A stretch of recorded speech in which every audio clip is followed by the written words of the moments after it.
तो hello everyone, हम कर रहे हैं ऑल इंडिया बार एग्जामिनेशन 2021 का पेपर 16।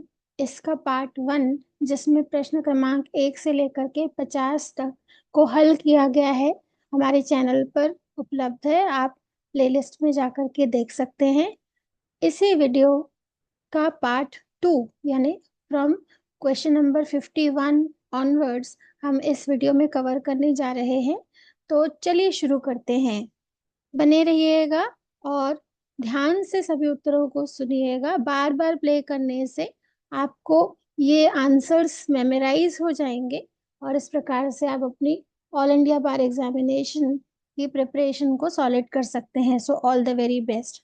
Let's begin. प्रश्न क्रमांक 51 है, रेल कर्मचारियों को रेल प्रशासन द्वारा दुर्घटना से चोट लगने पर प्रतिकर का भुगतान किसके द्वारा नियंत्रित होता है? ऑप्शंस आपके सामने हैं। इसका सही उत्तर है option A, the employees compensation act 1923, कर्मचारी प्रतिकर अधिनियम 1923।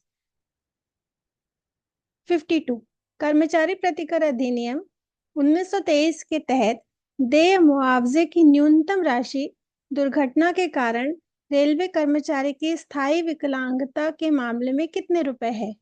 80,000, 90,000, 1,40,000 या 1,20,000? सही उत्तर है ऑप्शन सी।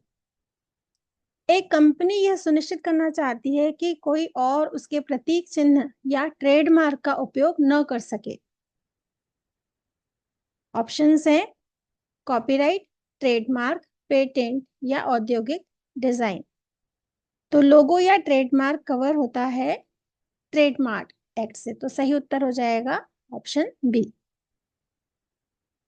मध्यस्थ और सुलह अधिनियम की धारा मध्यस्थ कार्यवाही के प्रारंभ होने के समय से संबंधित है।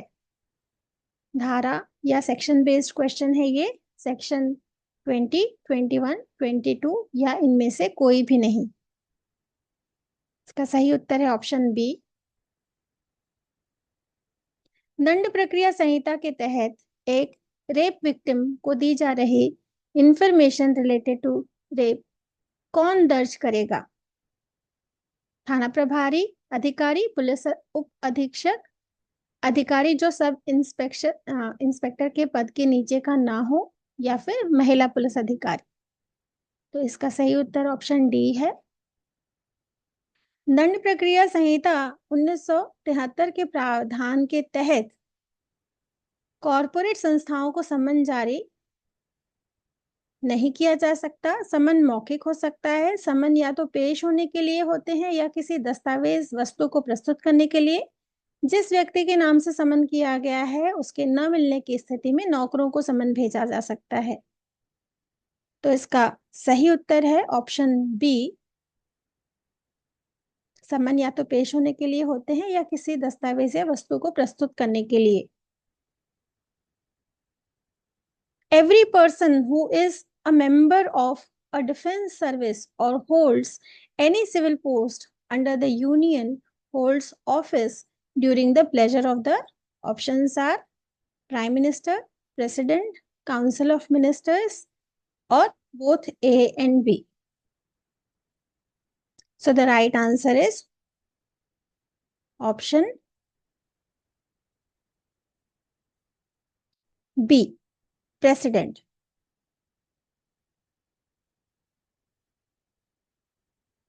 हिंदू विवाह अधिनियम 1955 के प्रयोजन के लिए इनमें से कौन सा कथन असत्य है? इस तरह के प्रश्नों में ये ध्यान से पढ़ा जाना चाहिए कि असत्य कथन पूछा जा रहा है या सत्य। तो यहाँ पर असत्य कथन पूछा जा रहा है। इनमें से पहला है, यह माना जाता है कि जो व्यक्ति धर्म से मुस्लिम, संथाल, ईसाई, यहूदी या पारसी नहीं होता वह हिंदू होता है। दूसरा कथन, लिंगायत उप संप्रदाय से संबंधित व्यक्ति को हिंदू माना जाता है। तीसरा कथन, एक धर्मांतरित व्यक्ति जिसने दूसरे धर्म को अपना लिया है उसे वापस हिंदू धर्म अपनाने के लिए एक स्थानीय अनुष्ठान का पालन करने की आवश्यकता है। तो इनमें से कौन सा कथन सही है? ऑप्शन है केवल पहला, पहला और दूसरा, केवल तीसरा या पहला और तीसरा। तो 58 का राइट आंसर है ऑप्शन डी, पहला और तीसरा असत्य कथन है। Provision for settlement of dispute outside court has been provided under section blank of the CPC 91, 89, 51 or 151. Right answer is option B, 89. भारतीय साक्ष्य अधिनियम कब लागू हुआ था? 6 अक्टूबर 1860, 1 मार्च 1974, 15 मार्च 1872, 1 सितंबर 1872।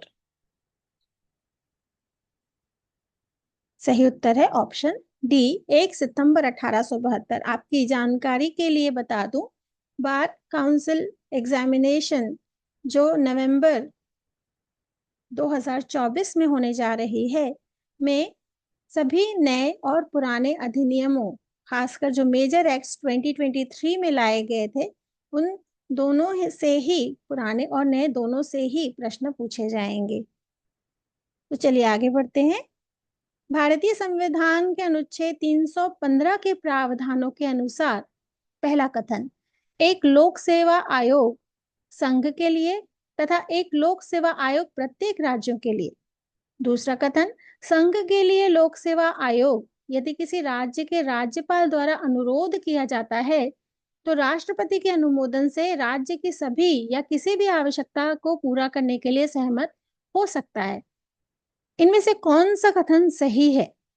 केवल पहला, केवल दूसरा, पहला और दूसरा दोनों, या फिर इनमें से कोई नहीं? सही उत्तर है ऑप्शन सी, पहला और दूसरा दोनों ही सत्य है या सही है। Any private person may arrest any person who A commits non-bailable offense in his presence, commits non-bailable offense and cognizable offense in his presence, commits compoundable offense in his presence, or commits offense in his presence or is proclaimed offender. So the right answer is option B, commits non-bailable offense and cognizable offense in his presence. गिरफ्तारी का warrant कब तक लागू रहता है? 6 साल, 10 साल, 12 साल या निष्पादित अथवा रद्द होने तक? Until executed or cancelled. So the right answer is option D, निष्पादित या रद्द होने तक। Rate of additional depreciation will be blank under section 32 of Indian Income Tax Act.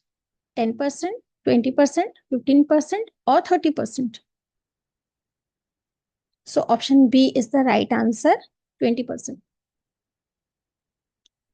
Next, वार्षिक मूल्य से आयकर अधिनियम की धारा 24 के तहत कटौती की राशि या अमाउंट ऑफ डिडक्शन है वार्षिक मूल्य का 1/2, वार्षिक मूल्य का 1/3, वार्षिक मूल्य का 3/10 या वार्षिक मूल्य का 17/10।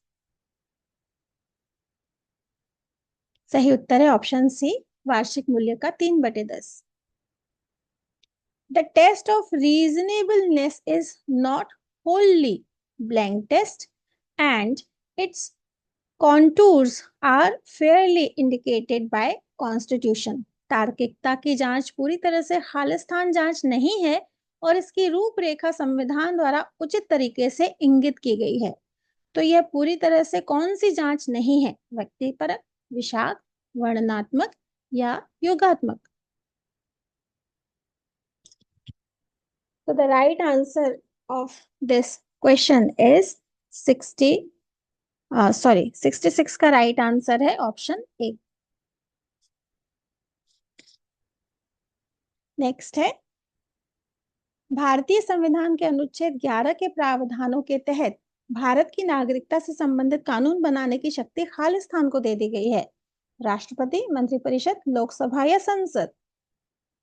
सही उत्तर है ऑप्शन डी, संसद। सरकारी एजेंसियों के खिलाफ प्रॉमिसरी इस्टूपल का फैसला कहाँ किया गया है? केसेस के नाम आपके सामने हैं। 68 का राइट आंसर है option C, Poornami all mills versus state of Kerala. Next है, frustration of contract is provided by which section of Indian Contract Act? 73, 70, 2D or 56? So the right answer is 56.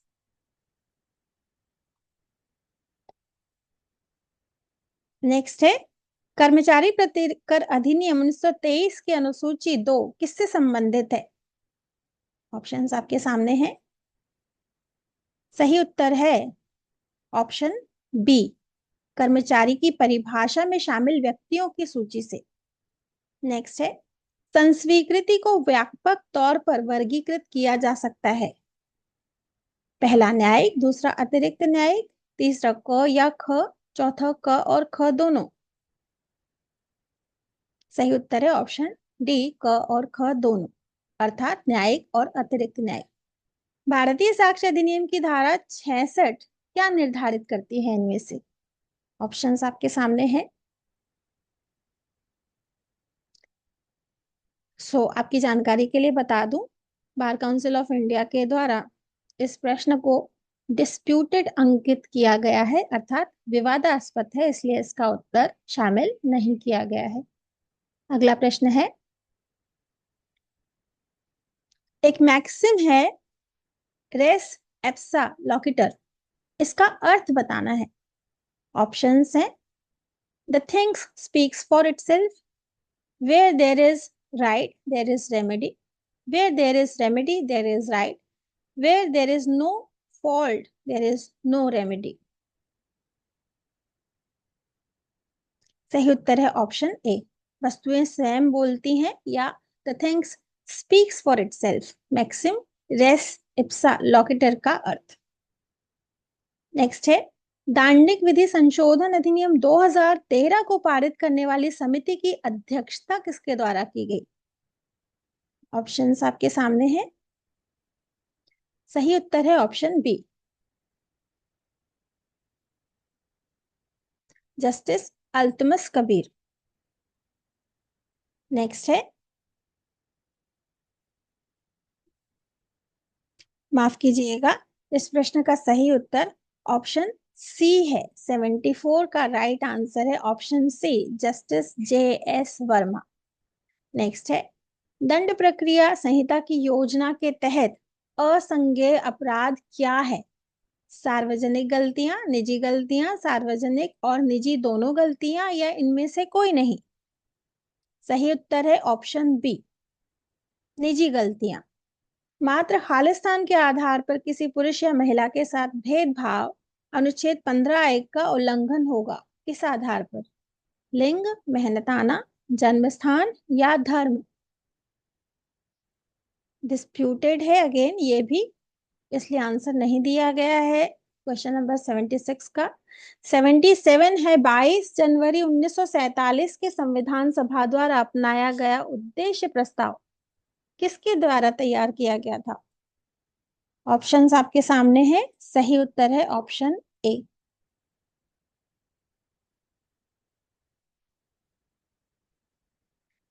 Next question है, जब आरोपी कहता है कि मैं उस हिस्से को पेश करूंगा जो मैंने ऐसा और ऐसे लूट में प्राप्त किया था, भारतीय साक्ष्य अधिनियम की धारा 25 के संबंध में निम्नलिखित में से कौन सा स्वीकार्य नहीं है? पहला, यह स्वीकारोक्ति की वहां एक डकैती हुई थी, an admission that there was a robbery.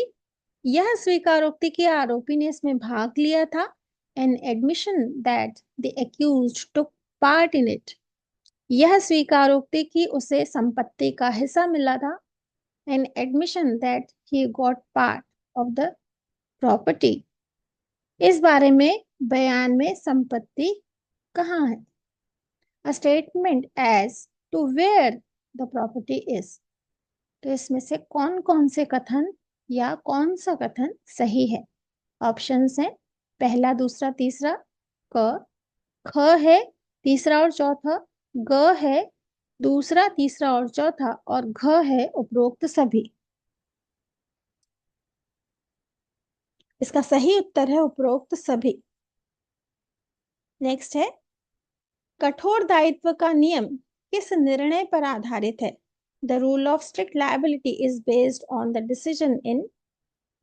Cases के नाम आपके सामने हैं। सही उत्तर है ऑप्शन सी। नेक्स्ट है, अंतिम अवसर का सिद्धांत किस केस में निर्धारित किया गया था? The rule of last opportunity was laid down in. Options आपके सामने हैं। तो यह सिद्धांत निर्धारित किया गया था डेविस बनाम मान के केस में। Option A is the right answer. 82 है, किस निम्नलिखित में से किस वाद में अवधारित किया गया था कि हिंदू दत्तक एवं भरण पोषण अधिनियम 1956 की धारा 25 के अंतर्गत प्रदत्त अधिकार किसी विपरीत संविदा की जगह ले लेंगे? तथ्य यह है कि डिक्री की तिथि से कोई अंतर नहीं पड़ेगा। ऑप्शंस आपके सामने हैं। 82 का राइट आंसर है ऑप्शन सी, सेसी अम्मल बनाम थाऊ अम्मल। नेक्स्ट है, a plaint has to be presented to the court under order 4 rule 1 in options single copy, duplicate, triplicate और no fixed rule। 83 का राइट आंसर है option B, duplicate.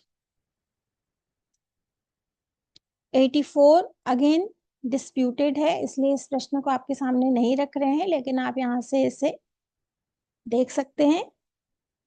Question number 85 है, जहां किसी संबंधित व्यक्ति की आधिकारिक क्षमता में किए गए कार्य के लिए भारत संघ या राज्य के खिलाफ एक डिक्री पारित की जाती है, सीपीसी की धारा 82 या 82 के तहत किसी भी ऐसी डिक्री पर निष्पादन जारी नहीं किया जाएगा जब तक कि यह डिक्री खालिस्तान की अवधि के लिए तुष्ट न हो। डिक्री की तारीख से 3 माह, 6 माह, 1 साल या 2 साल। तो 85 का राइट आंसर है ऑप्शन ए, डिक्री की तारीख से 3 महीने तक। 86 है, on which of the following dates did Hindu marriage act 1955 come into operation? किस तारीख को हिंदू विवाह अधिनियम 1955 लागू हुआ? सही उत्तर है ऑप्शन ए, अर्थात 18 मई 1955। अगला है, हिंदू उत्तराधिकार अधिनियम 1956 की धारा 30 के अंतर्गत इनमें से कौन सी संपत्ति आएगी? तरवार, तवाजी, कुटुंबा, कराहू, इलोम। ऑप्शंस हैं पहला, तीसरा, पांचवा, दूसरा, चौथा, पांचवा, पहला और दूसरा, या ये सभी। 87 का राइट आंसर है ये सभी, ऑप्शन डी। 88 है, the maximum limit of the members of the state bar council, राज्य बार काउंसिल में सदस्यों की अधिकतम सीमा है। ऑप्शंस हैं 15, 20, 25 या कोई नहीं। 88 का राइट आंसर है सी, अर्थात 25। 89 है, विनिर्दिष्ट अनुतोष अधिनियम 1963 में शामिल है कितने अध्याय और धाराएं हैं? ऑप्शंस आपके सामने हैं। 6 chapters, 40 sections, 7 chapters, 42 sections, 8 chapters, 43 sections और 8 चैप्टर्स, 44 सेक्शंस। 89 का राइट आंसर है ऑप्शन डी, 8 अध्याय हैं और 44 धाराएं हैं स्पेसिफिक रिलीफ एक्ट 1963 में। नेक्स्ट है, एक जनहित याचिका दायर करें, जाहिर तौर पर सार्वजनिक हित में लेकिन असल में व्यक्तिगत या निजी हितों की सेवा के लिए। इन शब्दों का क्या अर्थ है? ऑप्शंस आपके सामने हैं।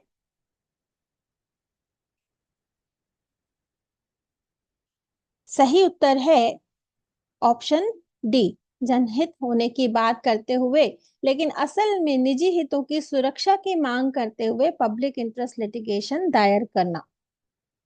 नेक्स्ट है, तुच्छ जनहित याचिका दायर करने का परिणाम क्या होता है? केसों का बोझ बढ़ना, संसाधनों का अपव्यय, अन्य वास्तविक मामलों की सुनवाई के लिए समय की कम उपलब्धता, या उपरोक्त सभी। तो इसका सही उत्तर है उपरोक्त सभी। 92 है, Z under the influence of madness attempts to kill X. Is Z guilty of an offense?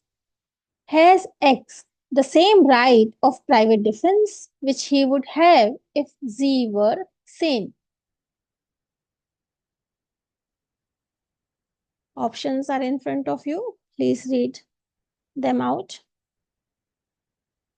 So the right answer to question number 92 is option A. Z has not committed any offense as per section 98 of IPC. You can look out of the correction in the section given out here. Okay, let us move forward. कुछ मामलों में गिरफ्तारी और नजरबंदी के खिलाफ संरक्षण का उल्लेख भारतीय संविधान के इनमें से किस अनुच्छेद में किया गया है? ऑप्शंस आपके सामने हैं।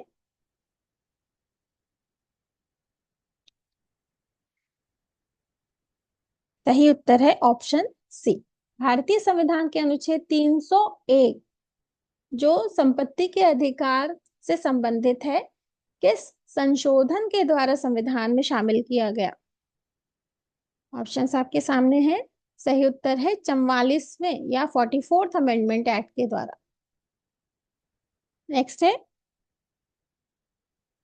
which of the following section of the Muslim Personal Law Shariat Application Act 1937 have been repealed or amended by section 6 of the Dissolution of Muslim Marriage Act 1939? Section 4, 5, 6 or 7? The right answer to this question is option B, that is section 5. Next is 96 is disputed, so let us leave it. You can have a look of it. 97 is, इनमें से कौन सा मामला दंड प्रक्रिया संहिता 1973 की धारा 465 के तहत किया जा सकता है? ऑप्शंस आपके सामने हैं। सही उत्तर है ऑप्शन बी, एक मामले के लिए गए साक्ष्य के दूसरे साथी मामले में पढ़ना और फिर से लिखना। 98 है, इनमें से कौन सा कथन डी नोवा मुकदमा के लिए या डी नोवा ट्रायल्स के लिए सही है? ऑप्शन है, प्रक्रिया में चूक या अवैधता भले ही यह वाद के मूल को प्रभावित न करे, डी नोवा मुकदमे का आधार बन सकता है। एक डी नोवा मुकदमे को अंतिम उपाय होना चाहिए। अदालत मूल रूप से मामले को निपटाने की कोशिश कर रही है, डी नोवो ट्रायल का आदेश दे सकती है ऐसे में, या फिर इनमें से कोई नहीं। सो 98 का राइट आंसर है ऑप्शन बी, एक डी नोवा मुकदमा एक अंतिम उपाय होना चाहिए। अ डी नोवा trial should be the last resort. Next है, सार्वजनिक निजी भागीदारी परियोजनाओं के लिए केंद्र सरकार द्वारा भूमि अधिग्रहण के मामले में LARR अधिनियम द्वारा कितने प्रभावित परिवारों की सहमति अनिवार्य है? ऑप्शंस आपके सामने हैं। सही उत्तर है ऑप्शन बी, 70%। आखिरी प्रश्न है इस पेपर का, एक कंपनी जो एक घरेलू कंपनी नहीं है वह निम्नलिखित की दर से आयकर का भुगतान करेगी? 25%, 30%, 40% या 20%? सही उत्तर है ऑप्शन सी।